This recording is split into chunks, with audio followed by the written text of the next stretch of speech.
8, appraising the performance of employees. At the end of this session, students are expected to be able to define performance appraisal and their goals in work organizations, understand the appraisal process, explain the purposes and processes of performance appraisal, and also describe the sources of performance appraisal information. Performance appraisal, a definition.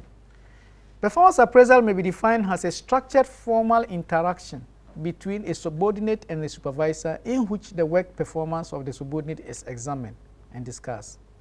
In fact, the two main words here is formal interaction between a subordinate and a supervisor.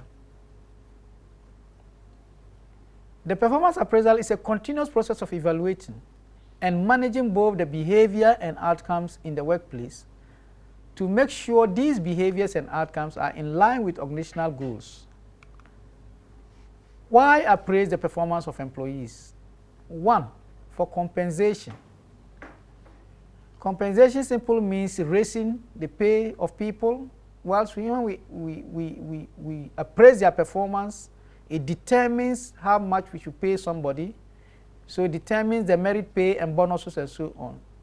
2, for human resource decisions. When we appraise the performance of employees, it enables us to determine the promotion, who's supposed to be promoted, who's supposed to be transferred, who's supposed to be dismissed, and so on. Then 3, training. When we appraise the performance of employees, we identify the specific training requirements for people. 4, research work. When we appraise the performance of employees, it enables us to assess the worth and validity of selection tests and so on.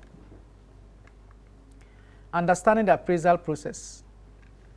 Performance appraisal is a structured formal interaction between a subordinate, termed the appraisee, and the supervisor, termed the appraiser.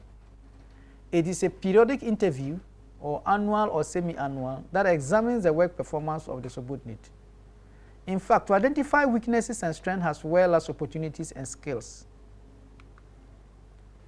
So the appraisal process.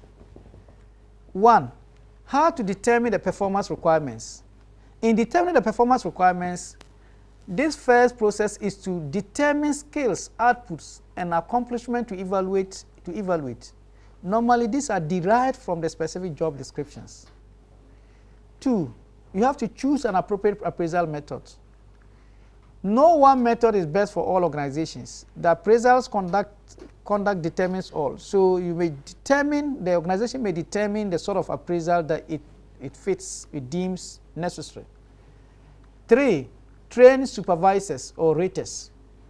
Training of raters and appraisal is critical, and unfair rating will result in discriminations, low morale, and productivity. That is why training of appraisal will be very much significant. 4, you have to discuss the methods with the employees. So supervisors should discuss with employees the method to be used prior to the interview, specifying scope of evaluation and so on. 5, appraise according to the job standard.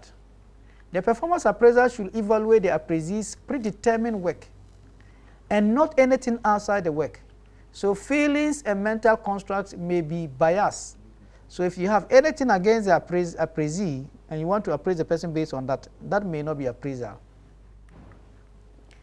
6, discuss appraisal with employees. Feedback is very important, allowing the appraisee to discuss areas of agreement and disagreement. So supervisors should emphasize positive work performance. 7, determine future performance goals. Goal setting in performance appraisal is critical to give employee directions for continued work improvement. So what are the benefits of appraisal? For many employees, an official appraisal interview may be the only time they get to have exclusive, uninterrupted access to their supervisors. Therefore, it motivates and satisfies them. So the first benefit of appraisal is motivation and satisfaction. Performance appraisal has a profound effect on levels of employee motivation and satisfaction, for better as well as for worse. It provides employees with recognitions for their work efforts. 2, training and development. performance appraisal offers the best and excellent opportunity for an appraiser and appraisee to recognize and agree upon individuals' training and development needs. 3. Recruitment and training. The performance appraisal data can be used to monitor the success of the organization's recruitment and training practices. For example, how well are the employees performing who were hired in the past years? This can help us to determine whether the recruitment and training practices were good or not. So 4, employee evaluation. Performance appraisal is a process of examining and evaluating the performance of an individual. So are there challenges? Yes, of course, there are challenges of performance appraisal. So what are they and how to avoid them? The first challenge is lack of support from top levels of management, and it's often cited as a major contributory reason for bad appraisal system or non-existence appraisal. So it is critical that top management believe in the value of appraisal and express their visible commitment to it. By this, the appraisal can be very successful.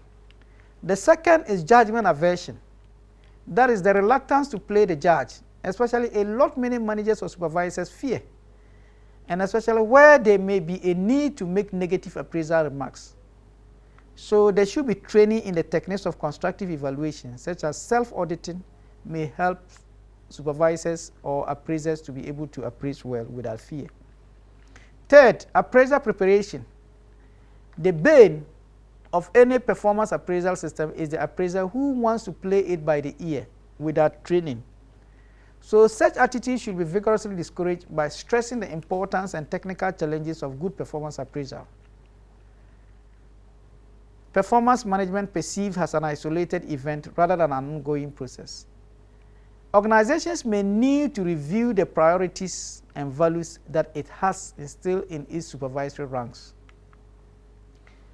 In our summary for this session, we say performance appraisal describes a systematic evaluation of the individual training needs.